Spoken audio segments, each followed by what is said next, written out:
I discovered my father's secret on a Tuesday morning in March, the kind of unremarkable day where nothing in the world suggested that everything I believed about my life was about to collapse. I was 52 years old, standing in my childhood home place I'd visited only twice in the previous decade, with my hand on the brass handle of his desk drawer, the old mahogany piece he'd kept in the study for as long as I could remember. The drawer stuck, as it always had, requiring a particular angle of pressure combined with a gentle upward lift that I'd learned as a boy. My father had always kept it this way deliberately. He'd explained once that drawers that required understanding were drawers that required attention, that you had to know someone before you could access what they kept hidden. I never forgot that. At 52, I was still learning what he'd meant. The estate had fallen to me 3 weeks after his funeral. My mother had passed 7 years earlier, and my only sibling, my brother David, had long since moved to Portland and made clear through infrequent phone calls and elaborate holiday excuses that he had no interest in managing a house full of our parents' accumulated lives. I couldn't blame him, really. He was older than me by 6 years and had spent the better part of 2 decades actively distancing himself from this place, from our parents, from our childhood itself. I, on the other hand, had maintained a quiet obligation, visiting for holidays when I could manage it, calling on Sundays when I remembered, showing up with the kind of dutiful presence that felt like penance for something I couldn't quite name. My father had known this about me.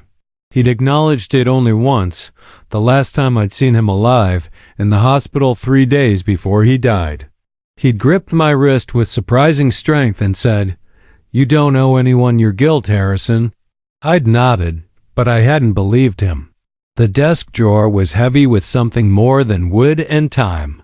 I pulled it open fully now, and the familiar smell emerged, the ghost of my father's cologne mixed with old leather and aged paper, the olfactory signature of his study that had remained unchanged for decades.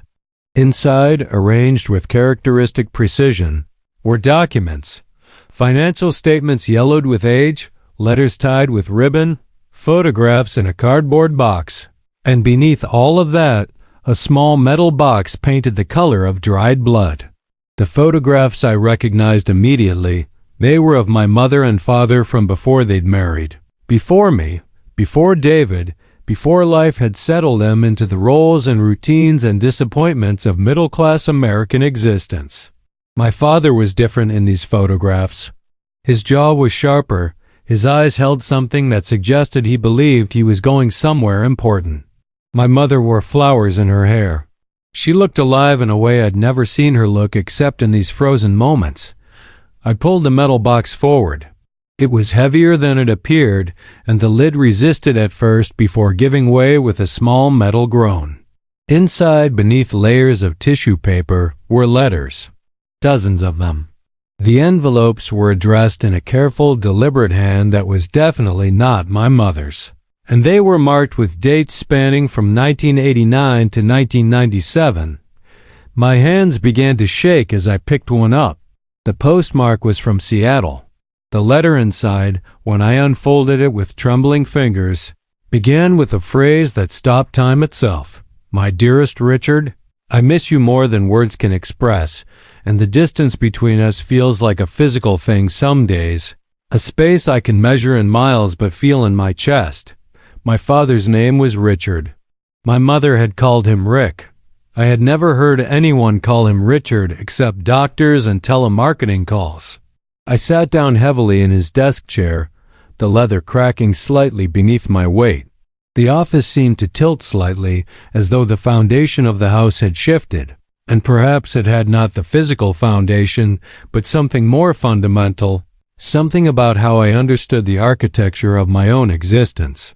I read through the letters in a kind of horrified sequence, watching a second life emerge from the blue airmail envelopes, a parallel universe that had existed alongside the one I'd inhabited my entire life. Her name was Catherine. She lived in Seattle. She was a painter. My father had met her at a conference in 1987, 3 years into his marriage to my mother, 2 years before I was born.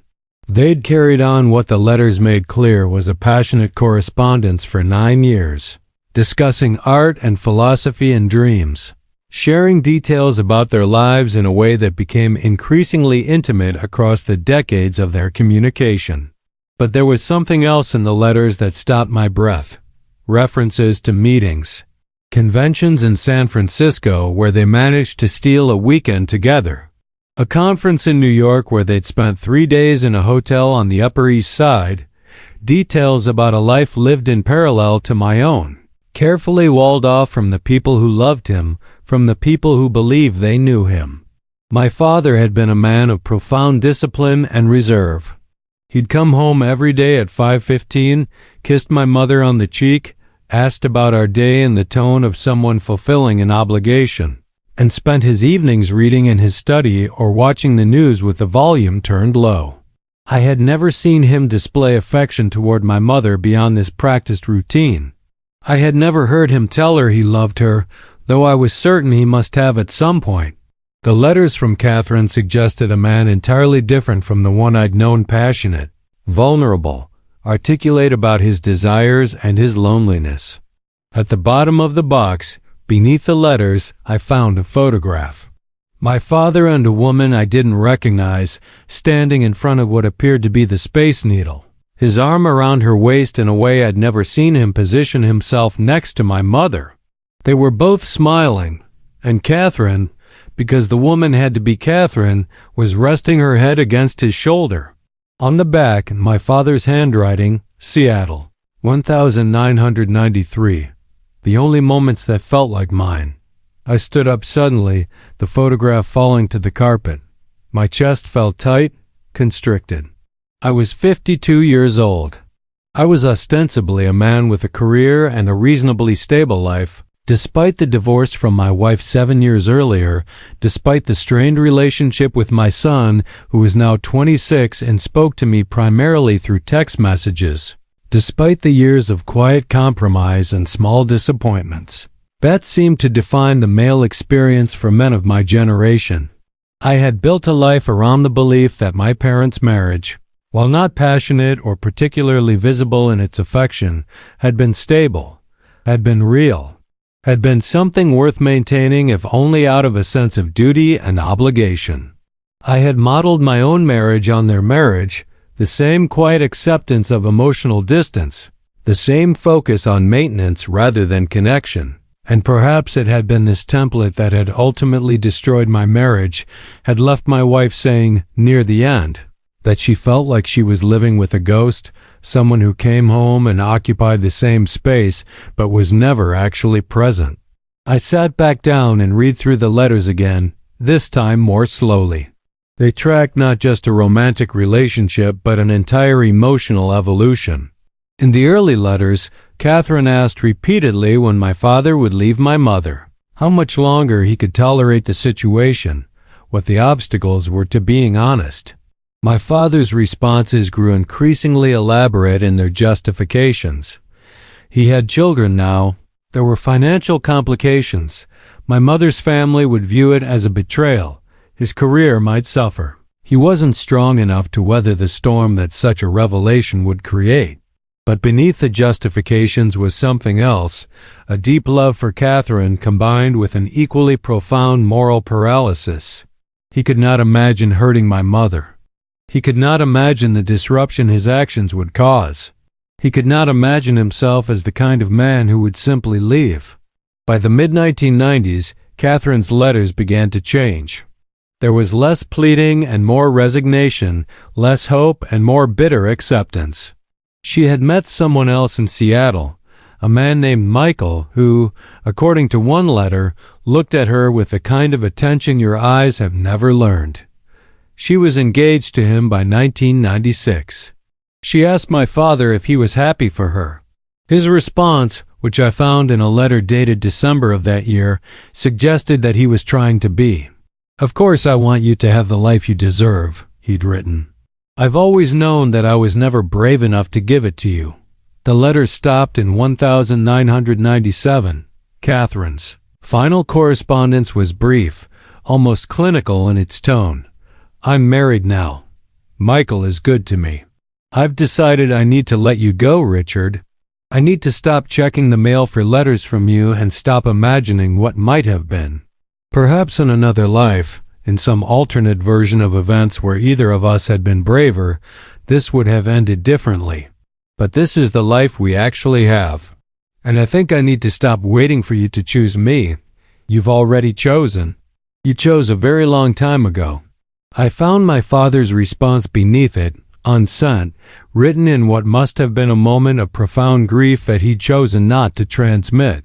It was dated January 10th, 1998, and it was the only letter among all of them that didn't feel like it belonged to my father at all. It was raw, unfiltered, stripped of the careful language and rationalization that characterized his other communications.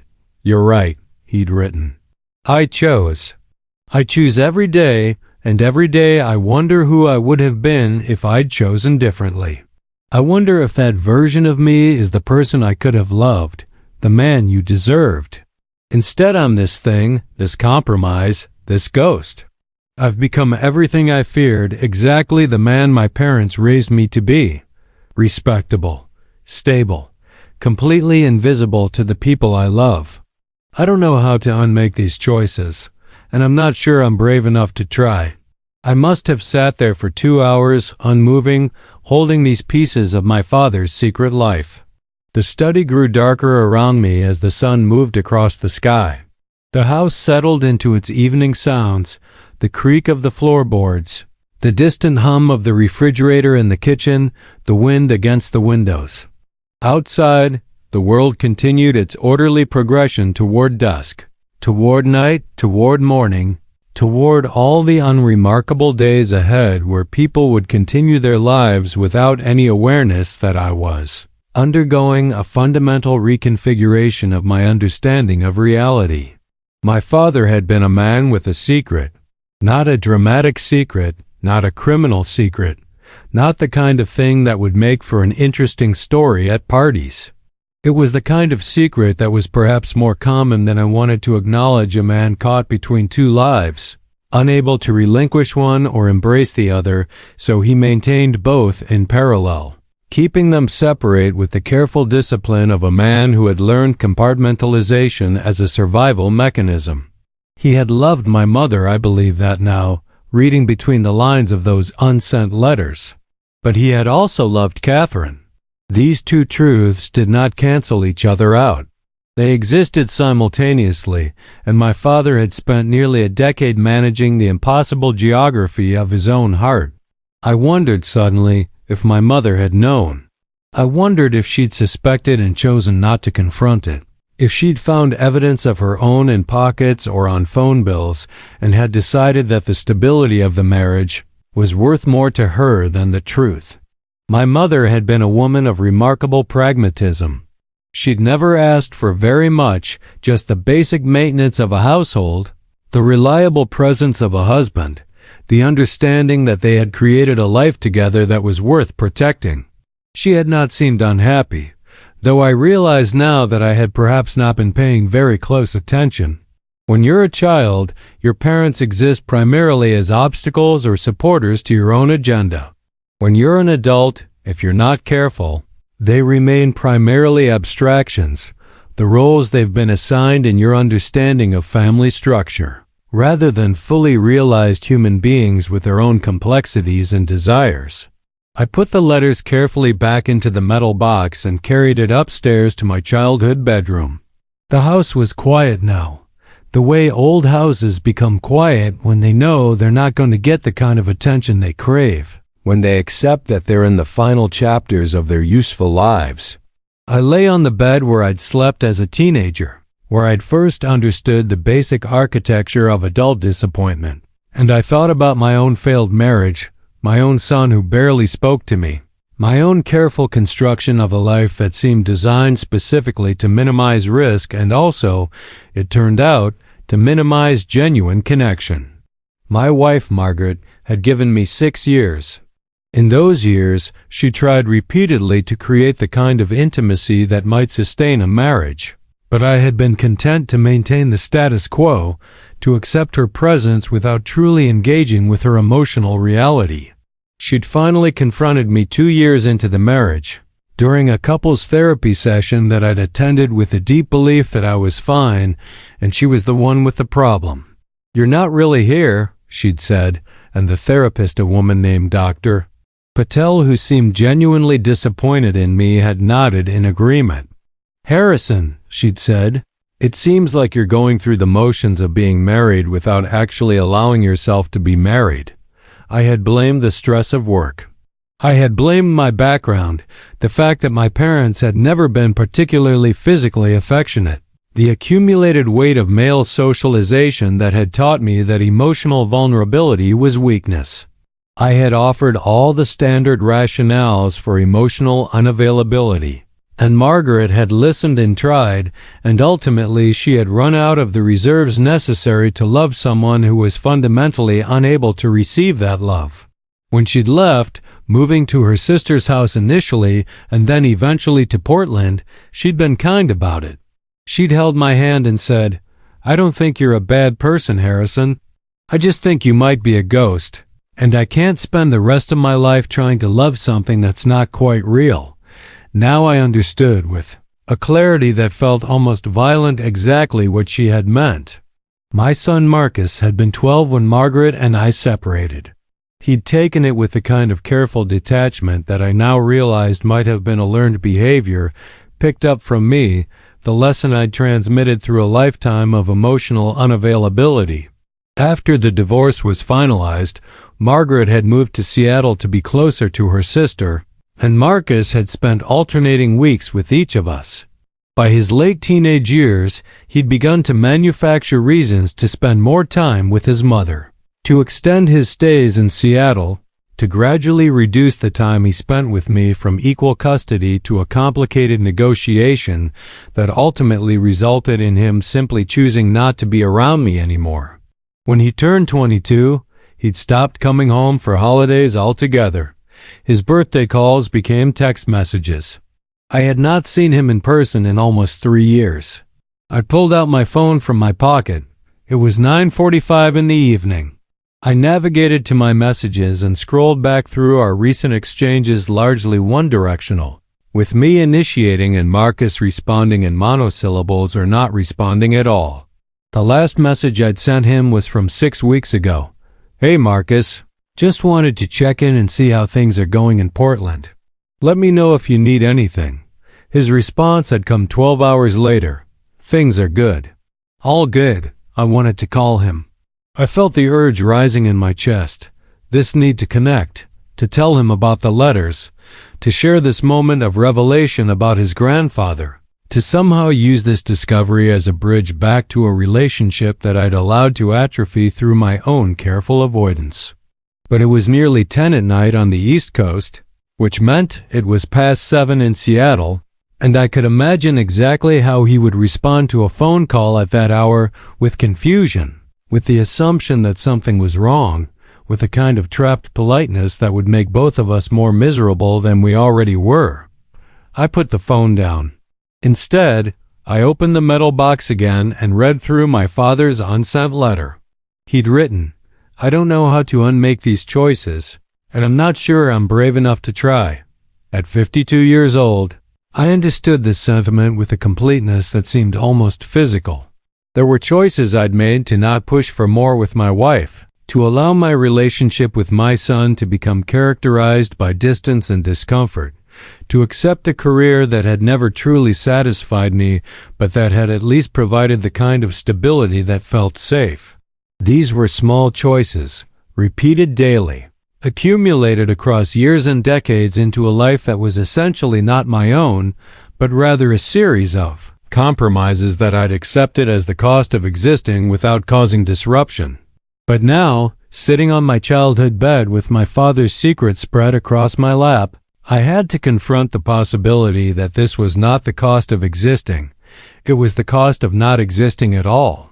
I spent the night in my childhood home, something I hadn't done in over a decade.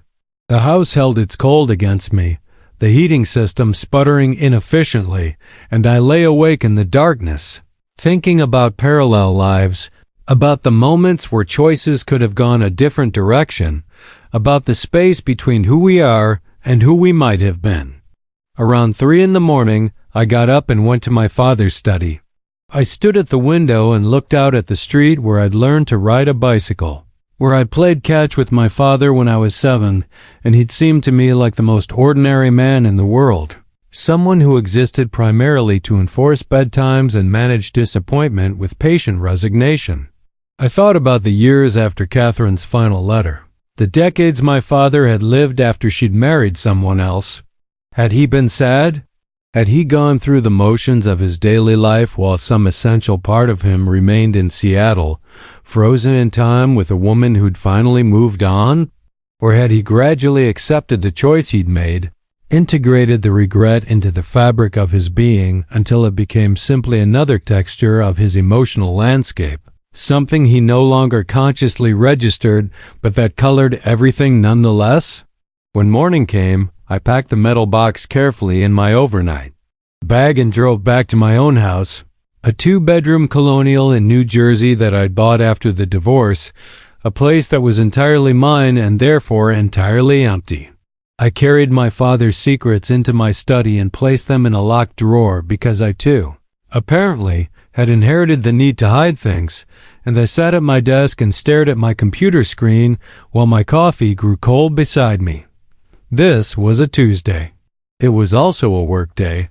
I worked as a senior consultant for a management consulting firm that specialized in corporate restructuring.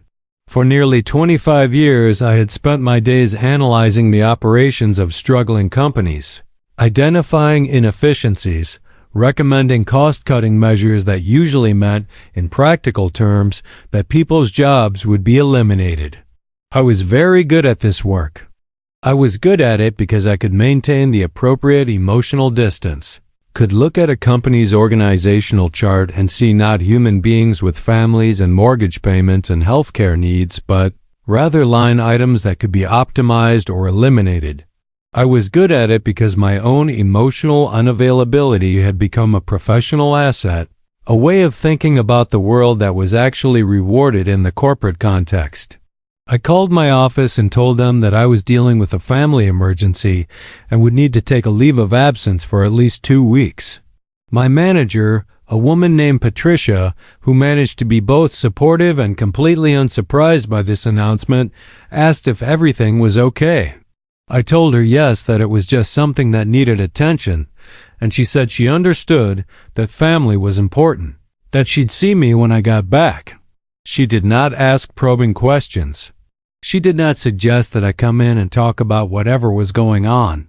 She simply accepted my absence as one accepts all the small disturbances that punctuate the maintained surface of corporate life. That afternoon, I did something I hadn't done in at least 5 years. I went for a long walk without any destination in mind. I walked through my neighborhood, past the houses of people I did not know, past the coffee shops and yoga studios and organic markets that had sprouted up in the years since the neighborhood had become desirable to younger, more urban-minded people. I walked past a park where children were playing while their parents watched from the sidelines with their eyes on their phones. I walked for 3 hours, until my legs began to ache and the sun started its descent toward evening, and I felt something shifting inside of me. Not quite resolution or clarity, but perhaps the beginning of an acknowledgement that something in my life needed to change. When I got home, I sat down and wrote an email to my son. It took me 45 minutes to compose, and I deleted and rewrote it at least a dozen times, each iteration feeling either too vulnerable or too distant, either too much of an explanation or not enough. Finally, I settled on something simple. Marcus, I've been thinking about our relationship, and I want you to know that I'm sorry. I'm sorry for the ways I've been emotionally unavailable, for the distance I've maintained between us, for being the kind of father who is present but not actually there. I'd like to try again, if you're open to it. Maybe we could talk on the phone sometime this week. I'd really like to hear your voice. I hit send before I could reconsider, and then I sat there, staring at the screen, waiting to see if he would respond. He didn't, not immediately. The email sat in my sent folder, a one-way transmission into the void, and I tried not to interpret his silence as rejection, though that's what my years of accumulated emotional patterns insisted on doing. The next morning, I made a decision that surprised me. I looked up the address for Catherine Mason. I'd found her last name in one of the letters, and a simple internet search had pulled up enough information to confirm that she was indeed the same woman, now 73 years old, living in Seattle. She had an art gallery. She had a website showing her paintings, abstract pieces that seemed to blur the boundaries between recognizable forms and pure color, creating a visual language that was both precise and mysterious. I looked at these paintings for a long time, trying to understand what had drawn my father to her, what emotional resonance she'd occupied in his life. I didn't know what I was going to do with this information. I didn't have a plan beyond the vague impulse that perhaps Catherine deserved to know that my father had kept her letters, that he had kept them with enough care to preserve them for 50 years, that she had mattered to him in a way that had transcended time and distance. Perhaps she would be angry. Perhaps she would not want to hear from me. Perhaps she would appreciate knowing that what she'd had with my father had been real enough to be preserved, even if it had not been real enough to last. I spent several days preparing to reach out to her. I drafted letters to her that I never sent, rehearsed conversations in my head, imagined various scenarios for how this revelation might unfold. I looked at more of her paintings, and I began to understand something of what my father must have seen in her. Not just the woman, but the artist, the person who had found a way to express what her words in those careful letters had struggled to articulate. She had taken her pain and her longing, and she had transformed it into something that could live beyond her, that could speak to other people across the gulf of their own experiences. A week after discovering the letters, I called her gallery in Seattle. A woman answered, asked how she could help me, and I said, "I'd like to speak with Catherine Mason, please." There was a pause. "May I ask who's calling?" "My name is Harrison Blake. I'm Richard Blake's son." Another pause, longer this time. "I see. Is this about the paintings?" "Catherine does commission work, but she typically doesn't take new projects at this time of year." "No, it's not about the paintings. It's personal. It's about my father. I have something I need to discuss with her." I heard her speak to someone else, voice muffled by her hand over the receiver. Then, "Can you hold for just a moment?" I held. The phone played what seemed to be an avant-garde jazz track, very abstract, very much at odds with the typical hold music that had dominated my experience of waiting on the phone for the last several decades.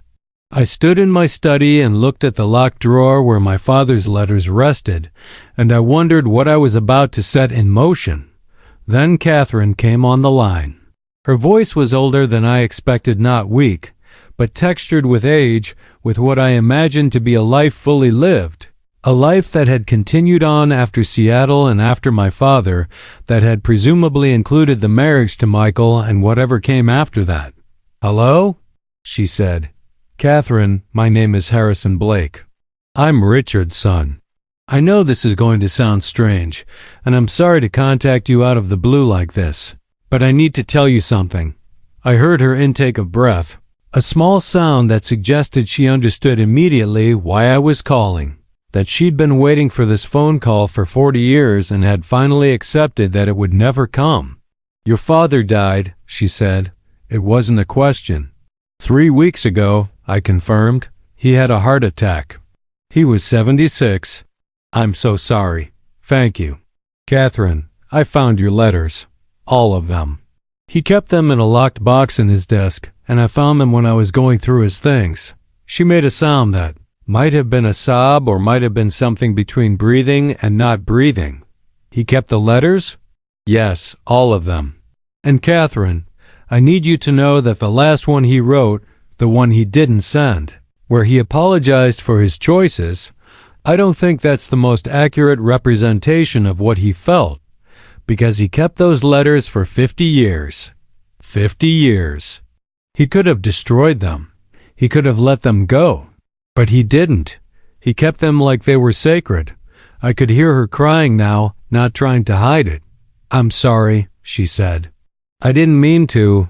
It's just, I've spent so many years trying not to think about him, and hearing you say this ... double quotes, we talked for an hour." Catherine told me about her marriage to Michael, which had been good and solid and ultimately not passionate in the way that her relationship with my father had been. She said that she'd loved Michael, but she'd never forgotten Richard, had never quite stopped checking her mail for his letters even long after she'd married someone else.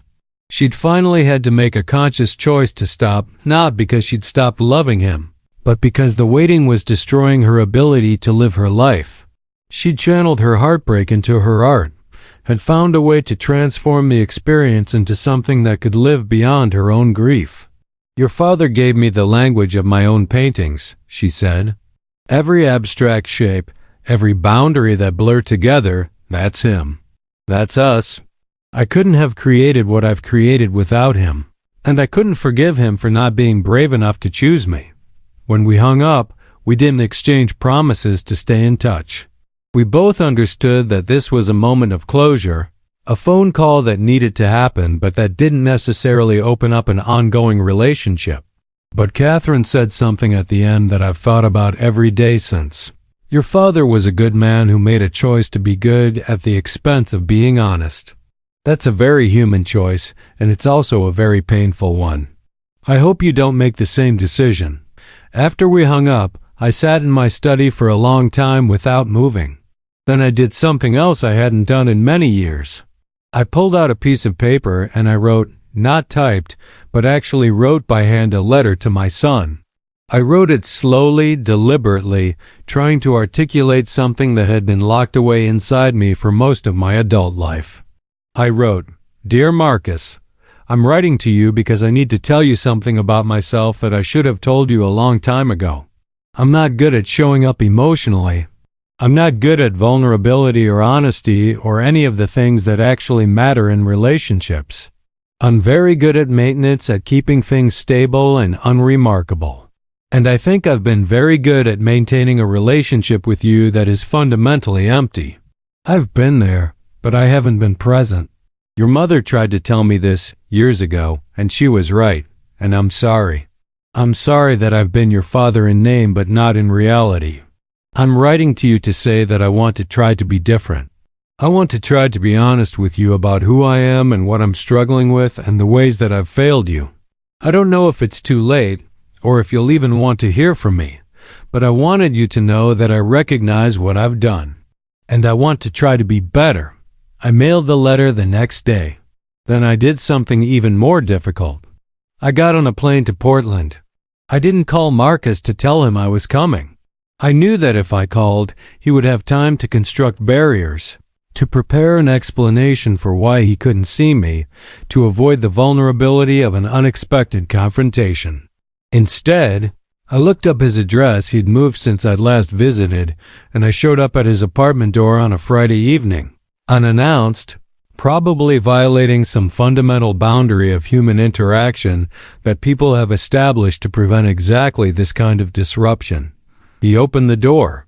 He was 26 years old, and he looked like me, which was something I'd somehow managed not to fully process during the years of our estrangement.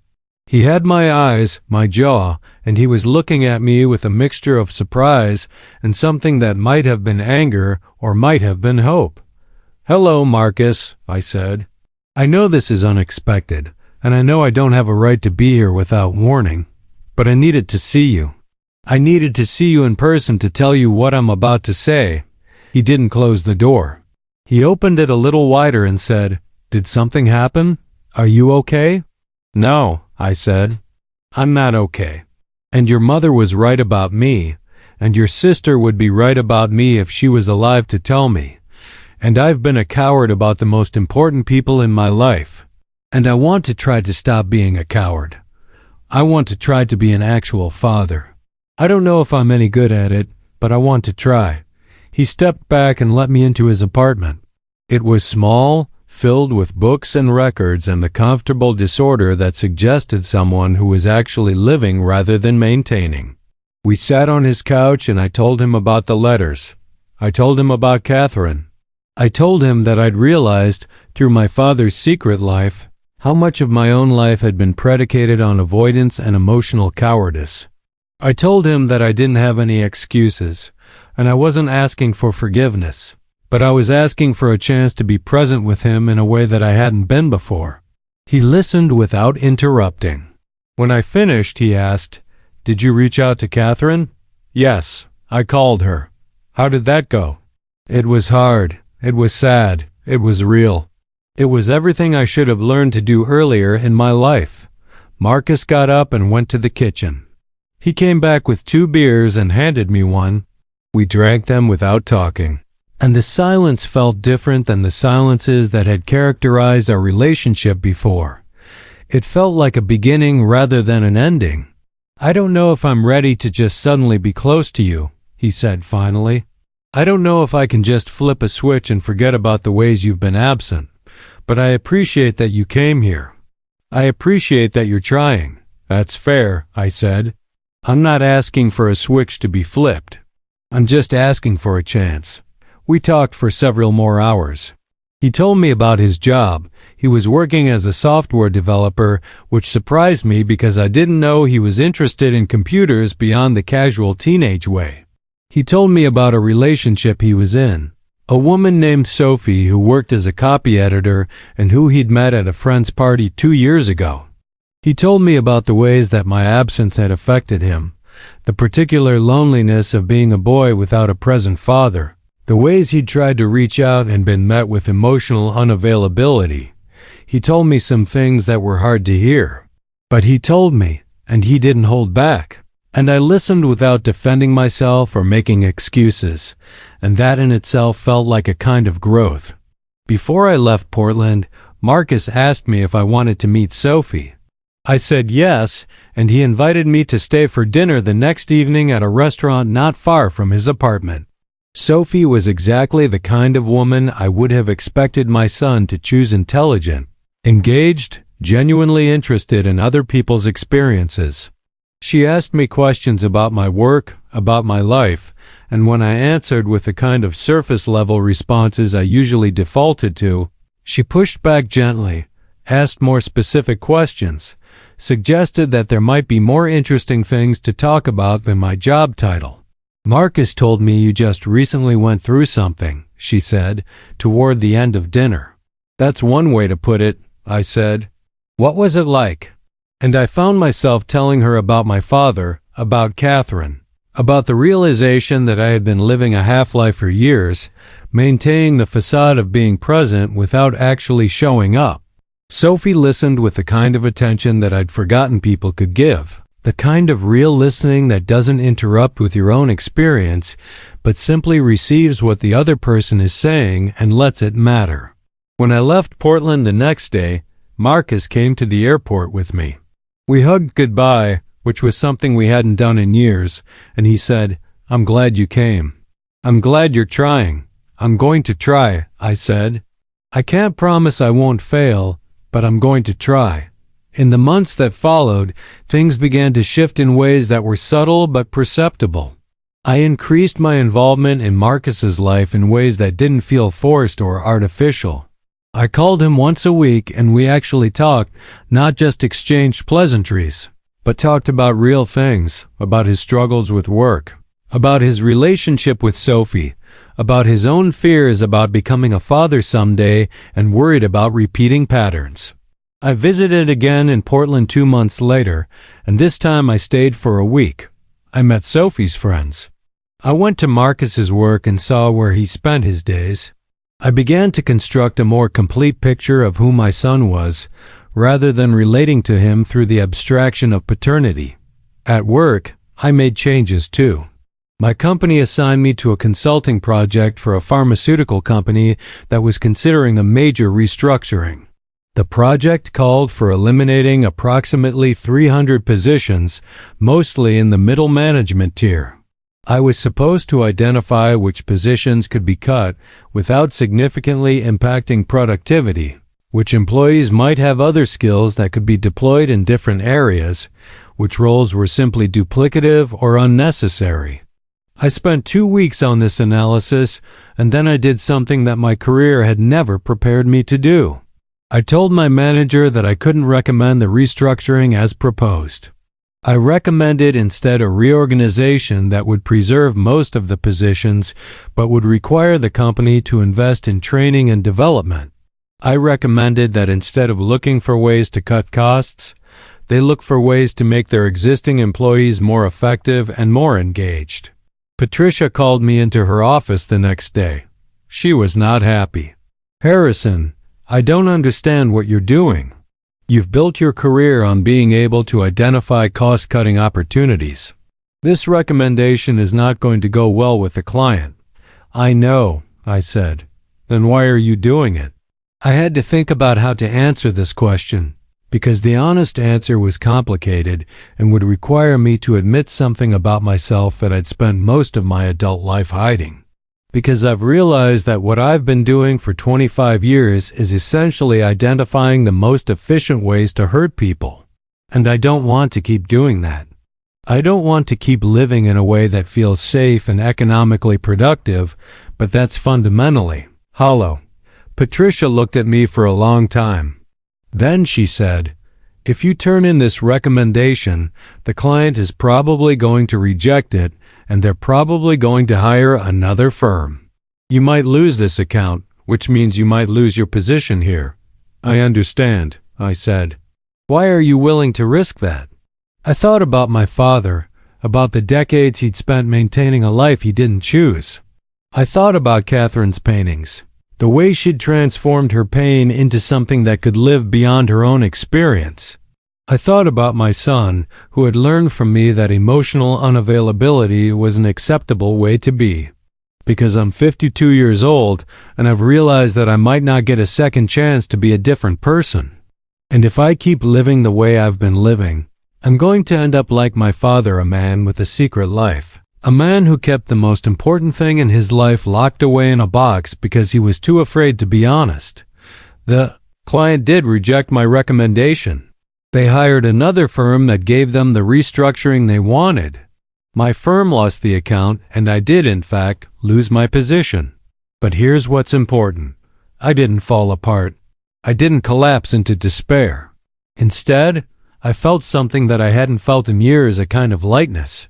A sense that I was finally aligned with my own values, even if those values were now costing me something significant. I spent 3 months figuring out what came next. I'd built enough equity over my career that I had some financial cushion. I thought about going back to school, about starting a different kind of work that felt more aligned with what I now understood about myself. I thought about moving to Portland to be closer to Marcus, but I decided not to. I didn't want to recreate the patterns of my past by making my son responsible for my emotional well-being.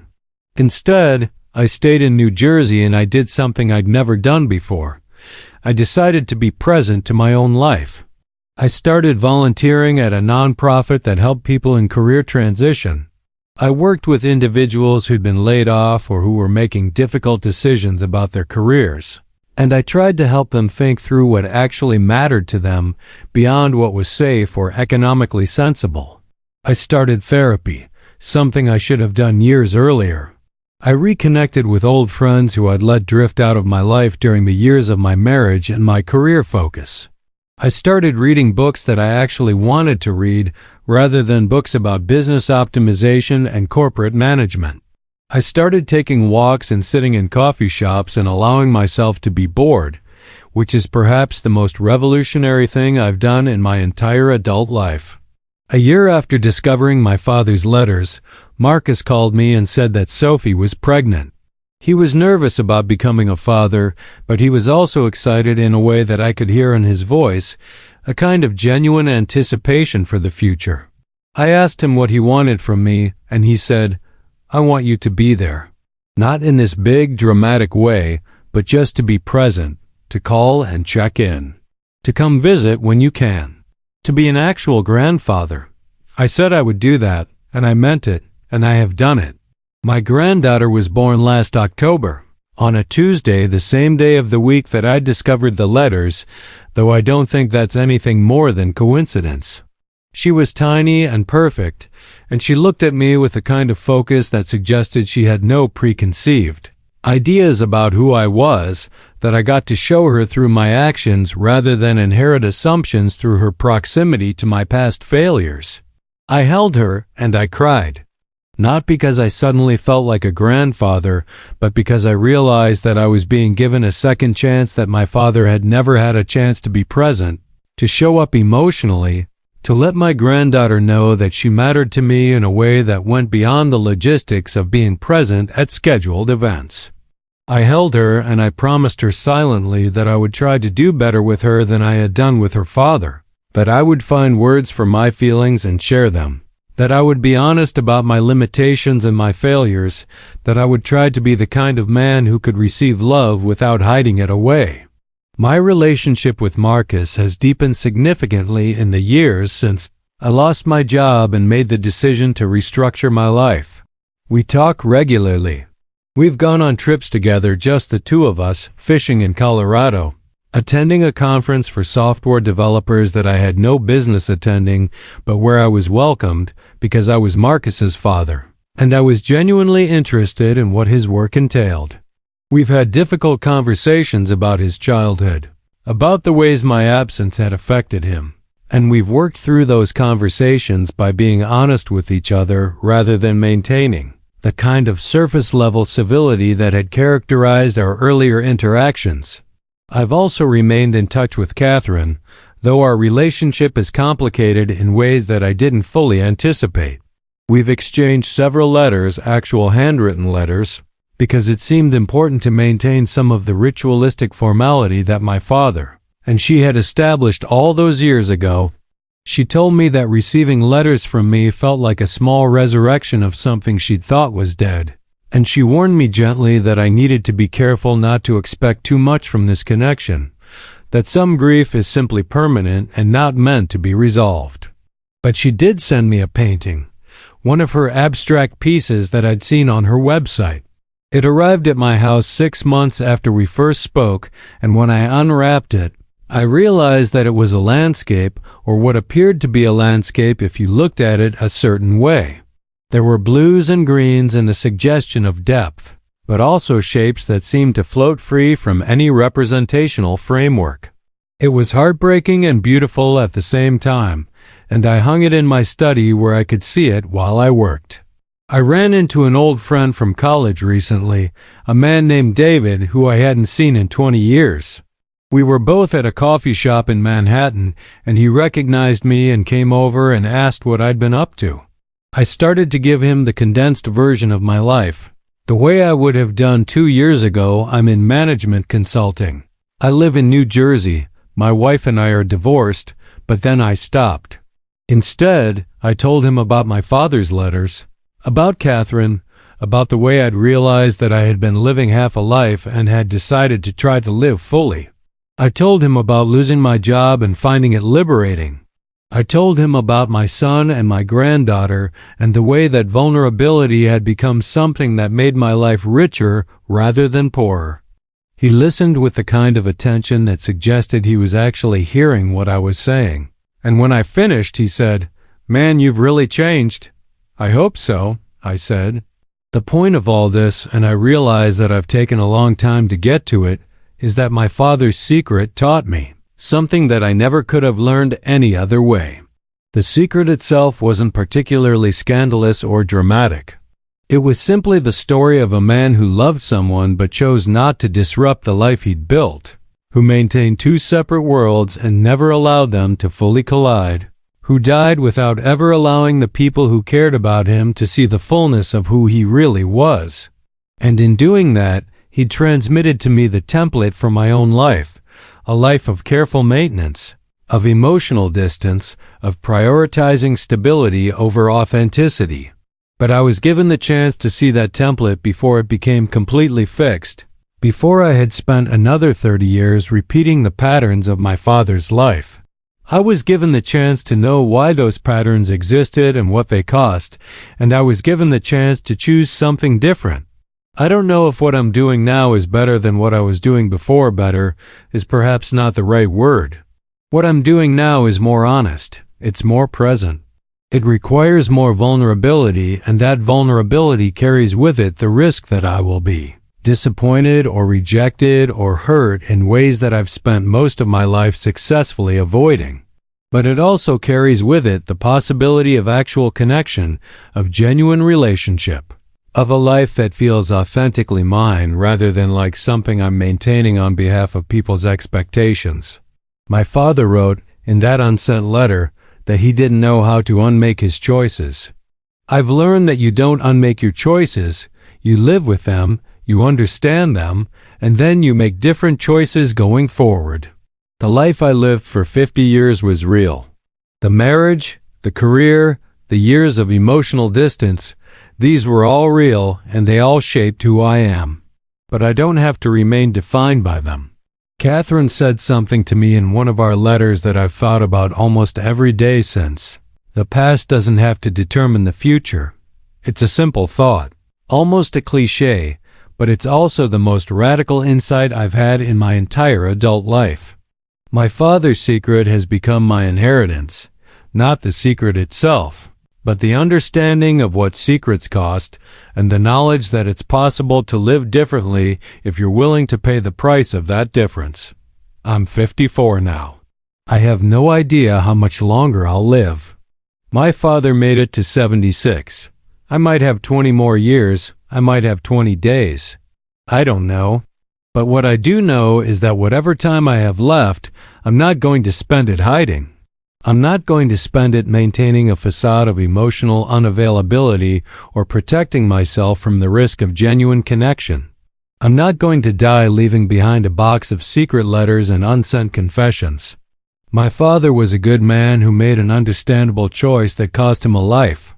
I'm trying to be a better man by making different choices, by being willing to risk the stability I've worked so hard to construct in favor of something that feels more like truth.